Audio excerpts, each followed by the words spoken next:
Visa জটিলতা কাটিয়ে দ্রুতই হজযাত্রীরা সৌদি আরব যেতে পারবেন বলে জানিয়েছে হাব। এদিকে কিছু কিছু এজেন্সি সৌদিতে বাড়ি ভাড়া নিতে দেরি করায় দেখা দিয়েছে জটিলতা। তাদের বিরুদ্ধে ব্যবস্থা নেওয়ার কথা জানিয়েছে হজ অফিস। শুক্রবার হজযাত্রায় নবম দিনে সৌদি যাচ্ছেন আরও ২,৪৮৮ জন। পিরোজপুরের ৬৬ বছর বয়সী আনোয়ার হোসেন নিজের জমি বিক্রি করে যাচ্ছেন হজে। একদিন আগেই আশকোনা ক্যাম্পে হাজির। কিছু কাগজপত্রের অভাবে ঢুকতে পারছেন না ক্যাম্পে। প্রচণ্ড গরমে এরকম ভোগান্তিতে আরও অনেকে।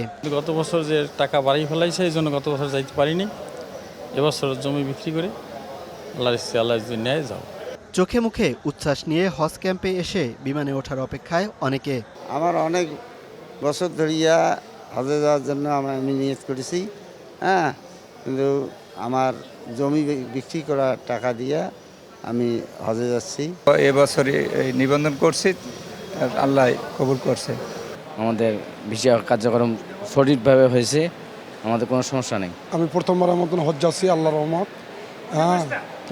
আগামী 18 তারিখে আর কি। এখনো প্রায় ৪,০০০ যাত্রী ভিসা পাননি এবারের হজযাত্রায়। তবে সবাই যেন যেতে পারেন সেই লক্ষ্যে কাজ করছে হাব। একজন হজযাত্রীও বাকি থাকবেন না ইনশাল্লাহ। এখনো পর্যন্ত যাদের ভিসা হয় নাই, যত প্রতিকূলতা থাকুক, সমস্যা থাকুক, এগুলিকে ওভারকাম করে এখানে যে যত মধ্যস্বত্বভোগীদের দৌরাত্ম্য আছে সেগুলিকে নিরসন করে আমরা সকল হজযাত্রীদেরকে হজে প্রেরণ করব।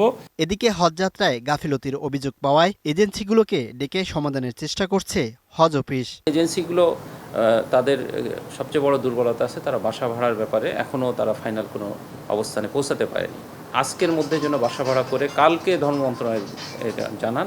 অবশ্যই বেসরকারি মাধ্যম, সরকারি মাধ্যম সকলে হজে যাবেন। হজ এজেন্সি যারা এই গাফলতি করবে তাদের বিরুদ্ধে কিন্তু জরিমানা প্লাস তাদের লাইসেন্স বাতিল হওয়ার ব্যবস্থা নেওয়া হবে। এ পর্যন্ত হজের উদ্দেশ্যে সৌদি আরব গেছেন ২৫,৫৫৯ জন। অপেক্ষায় আছেন ৫৯,৪৫৮ হজযাত্রী। Mohaiminul Khan Apu, DBC news, Dhaka. নগদে ৫০০ টাকা বা তার বেশি পেমেন্টে পেতে পারেন ঢাকায় জমিসহ ২০ কোটি টাকার পুরস্কার।